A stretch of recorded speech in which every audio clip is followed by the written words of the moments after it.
어떤 길을 간다는 것은 실망을 통과하는 일입니다. 그 일을 20번쯤 실패했다 해도 계속하는 것을 의미합니다. 하지만 그럴 때 결코 아무렇지도 않은 듯 홀가분하지는 않습니다. 낙담하게 되고 자책하게 되고 소심해지기까지 합니다. 그럼에도 불구하고 주님의 천사와 씨름을 하던 그 미친 야곱은 모든 사활을 걸고 몸부림쳤던 그 이스라엘의 모태가 되었던 그 야곱은 결코 포기하지 않았습니다. 오히려 천사가 당황할 정도로 그를 붙잡고 놓아주지 않았던 것이죠. 자신에게 축복을 빌어주기 전까지 결코 그를 놓지 않았습니다. 결국 천사는 거머리 같은 그의 소원을 들어주지 않을 수 없었답니다. 땡깡 부리는 이 말도 안 되는 장면은 그러나 이스라엘의 정체성이 되었답니다. 후대의 성경학자들은 바로 그에게서 이스라엘의 본질을 보았고 나아가 신앙의 본질을 배웠답니다. 어째서 그런 평가를 했을까요? 그는 섣불리 포기하지 않는 자였기 때문에 실망을 회피하면 성장할 수 없음을 잘 알고 있는 자였기 때문이었습니다. 실망과 좌절은 아프지만 그러나 인생길에 필수적으로 따르는 현상입니다. 왜냐하면 그것은 결국 거울이 되어 교훈으로 돌아오고 스승이 되어 길을 안내해 주기 때문입니다.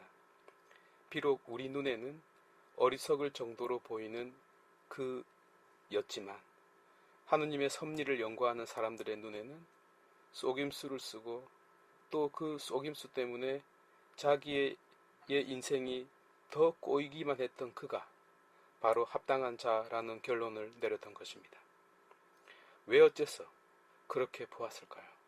이는 마치 죄인을 의롭다고 선언하는 것만큼이나 낯설지 않을 수 없는데요.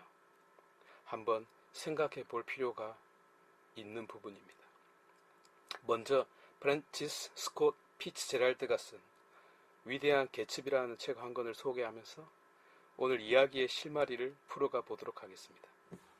개츠비는 가난했던 장교 시절에 데이지라는 한 여인의 아름다움에 반해 사랑에 빠져버렸습니다. 하지만 그는 가난했기 때문에 그녀에게 가까이 다가갈 수 없었습니다. 그는 가난 때문에 그녀를 잃었다고 생각했던 것이죠. 그래서 억만장자가 되어서 살아가는 여인 데이지 앞에 다시 멋지게 나타난 것입니다. 그녀가 사는 집 건너편에 호화로운 저택을 마련한 개츠비는 주말마다 파티를 열었습니다.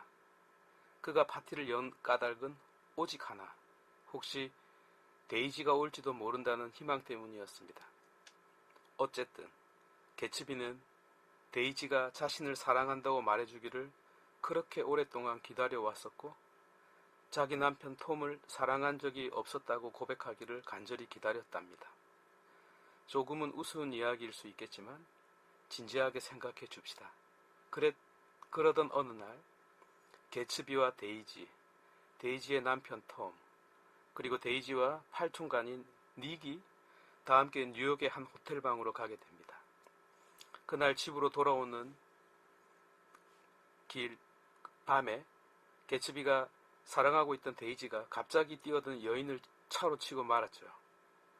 죽은 여자는 남편의 내연녀였는데 어쨌든 개츠비는 자기가 운전했었다고 죄를 뒤집어 쓰려고 결심합니다. 개츠비는 데이지를 지켜주기 위해서 그녀의 창밖에 서서 밤새 그녀의 집을 지켜줍니다. 달빛 아래 헛된 파수꾼이 되어 톰과 데이지가 열심히 음모를 꾸미고 있는 줄도 모른 채 말입니다. 다음날 개츠비는 죽은 여자의 남편이 쏜 총에 맞아 죽게 되죠. 그가 목숨 걸고 사랑했던 데이지는 그의 무덤에 꽃 한 송이 얹어주지 않았습니다. 혹시 노래 중에 이런 노래 아십니까?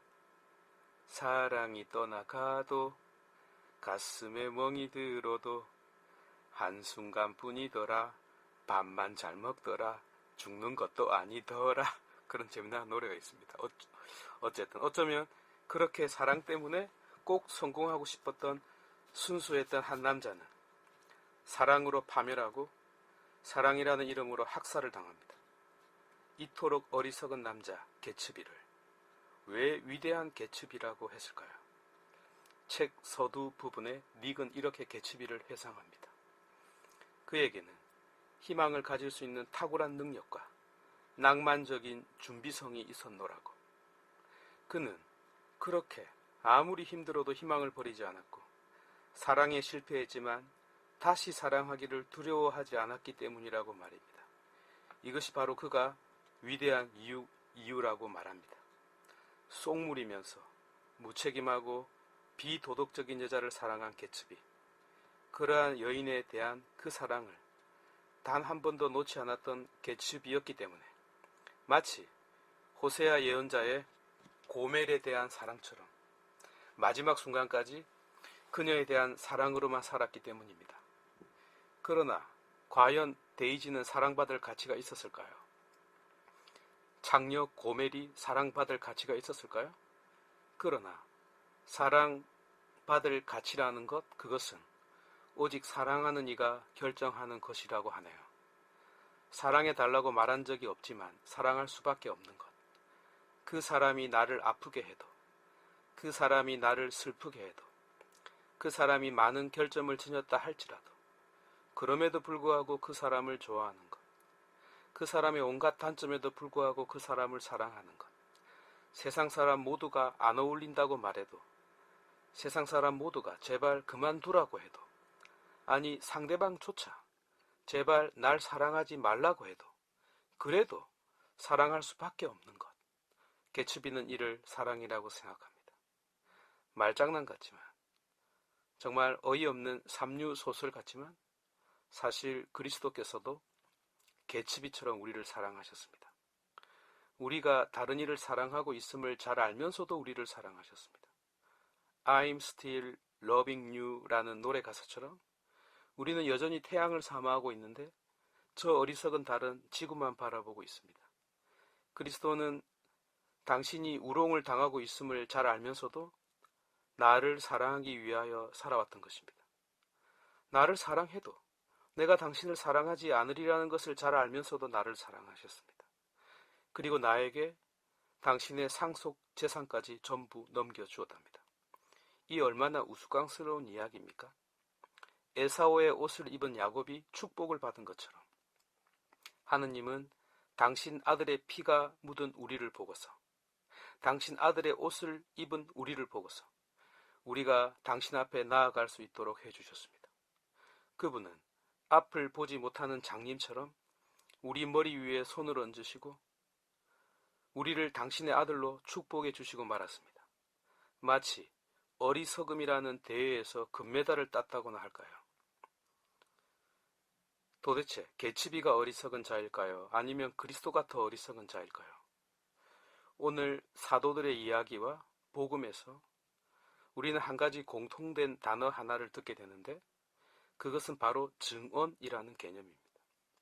저는 방금 말씀드린 내용으로서 우리가 선포해야 할 그 증언의 색깔을 미리 결정해 드렸습니다. 우리는 그리스도의 부활을 증명하는 자들이 아니기 때문에, 또 숫자가 모자라서 앵무새처럼 되뇌 있는 이들을 계속 동원하여 부활을 강제로 믿게끔 만들 수 없기에, 나아가 부활이 대단히 자랑스럽고 영광스러운 승리가 아니기에 오히려 비극적인 사랑 이야기이자 가슴 아픈 스토리이기에 칙령을 선포하듯 선언하거나 증언해서는 안 된다는 말씀을 드리고 싶은 것입니다. 서론치고는 참으로 길었네요. 이해하시리라 믿습니다. 자, 그렇다면 우리는 무엇을 증언해야 할까요? 아니, 누구를 증언해야 하며 그 누구의 그 어떤 모습을 증언해야 할까요? 한마디로 말씀드리면 우리는 어리석음을 증언해야 합니다. 20세기 미국 최고의 영성가이자 가톨릭 영성의 대가, 곧 미국의 성 어거스틴이라고 볼 수 있는 토마스 머튼의 시 한 조각을 들려드리겠습니다. 소망의 하느님, 소경처럼 어두움 속에 있는 저에게, 그러한 어둠 속에서도 당신을 찾으려고 애쓰는 저에게 자비를 베풀어 주소서.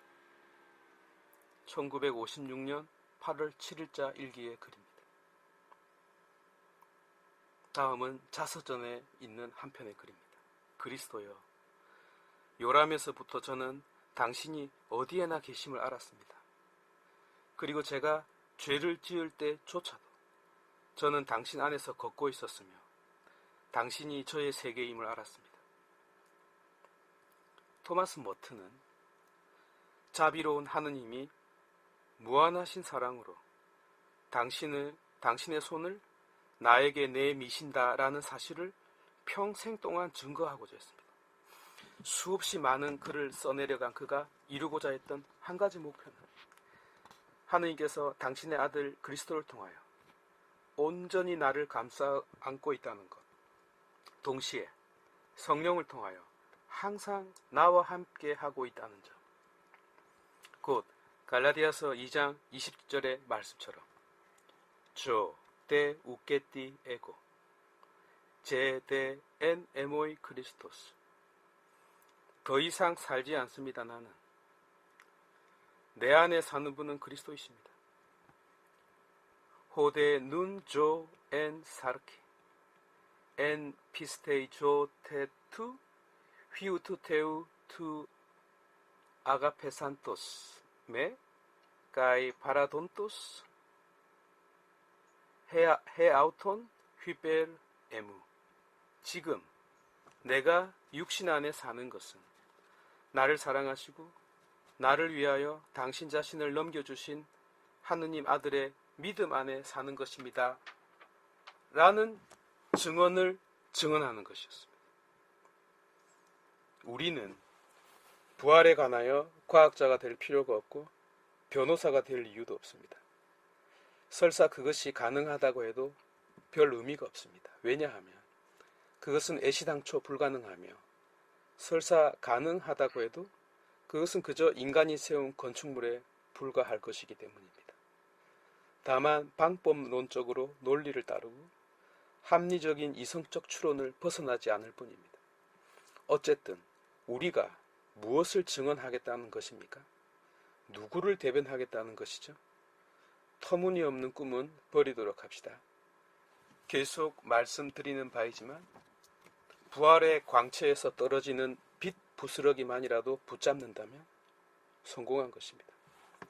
카파도치아의 3대 교부 중의 하나인 바실레이오스는 그리스도의 순환과 죽음을 보면서 인간의 품격을 보았습니다. 토마스 머튼이 에티엔느 질송의 아세이타스, 자존성이라는 단어를 보고서 오히려 자존감을 발견하고 나아가 인간의 품격, 디그니티를 깨달았듯이 우리가 찾아야 할 것은 그분이 그분이 찾았던 우리 자신입니다. 바실레이오스의 동생 나지안조의 그레고리오스는 오직 한평생을 하느님의 말씀만 붙잡고 살았는데 그는 그리스도의 거룩하시고 파악할 수 없는 고난과 죽음이 구속을 마련해 놓았다는 사실을 깊이 바라보았습니다.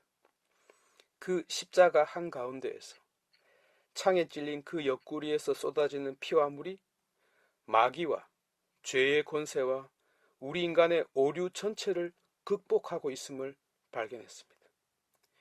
그리스도의 이 어리석음 속에서 베드로와 바오로를 비롯한 제자들, 나아가 교부들은 그토록 어리석은 사랑, 그러나 끝까지 한결같이 변함없이 사랑하시는 그분의 마음을 깨닫게 되었답니다.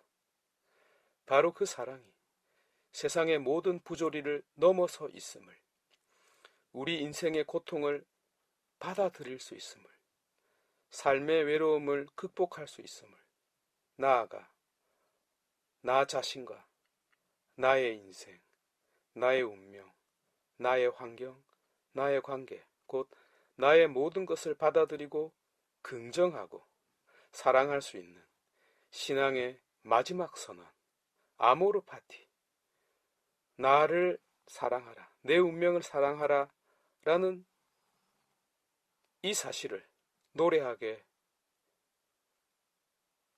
만들었던 것입니다. 우리가 하느님을 찾아 헤맨다라고라 노. 그분이 우리를 찾으십니다. 우리를 찾으려고 우리가 태어난 바로 그 어두운 동굴을 찾으셨습니다. 잃어버린 양을 찾는 주인처럼 우리를 찾으려고 당신은 울타리를 넘어 들판을 헤맸습니다. 우리가 마지막으로 갈 수밖에 없는 곳을 당신도 오셨습니다. 왜? 우리를 붙잡으려고. 우리가 울고 있으니까 당신이 우리를 위로해 주셨습니다. 우리가 어두운 나락으로 빠져 들어가고 있으니까요. 하여 당신이 그곳까지 오셨습니다. 왜? 우리를 찾아 당신 손을 내밀고 우리를 다시 일으키시려고 말입니다. 결국 당신이 묻힌 곳은 당신이 태어난 곳. 그 어두운 무덤이 바로 어미의 자국 모습과 그토록 흡사하지 않습니까? 처음 생명이 피어난 곳. 하지만 결국 죽음의 그림자가 덮을 수밖에 없는 그곳을 당신은 다시금 생명이 꽃피도록, 아니 이제는 죽음이 더 이상 힘을 쓸 수 없는 영광의 빛이 비치는 장소로 바꾸어 놓았습니다. 토마스 머튼은 자기의 인생이 한없이 추락하는 것을 보면서 마치 요나가 바다 밑으로, 그 어두컴컴한 고래 뱃속으로, 아니 어두움 그 자체로 떨어지는 것을 보면서도 그 밑바닥으로부터 마치 화산이 마그마를 내뿜듯이 위로 솟구치는 경험을 합니다. 이 체험은 사막의 성자 샤를드 푸코의 경험과도 비슷한데, 자기가 아무리 밑으로 아무리 바닥으로 내려가려고 해도 더 이상 내려갈 수 없었던 체험과 비슷합니다. 왜? 우리를 위하여 당신 자신을 아낌없이 내어주신 그리스도께서 바로 거기에 계셨기 때문에요. 하여 우리가 증언한다는 것은, 그래서 우리에 대한 그분의 자비와 사랑일 수밖에 없는 것입니다. 그래서일까요? 토마스 머튼은 기독교 신앙을 이 한마디로 요약했답니다. 그분이 내 안에, 내가 그분 안에. 끝.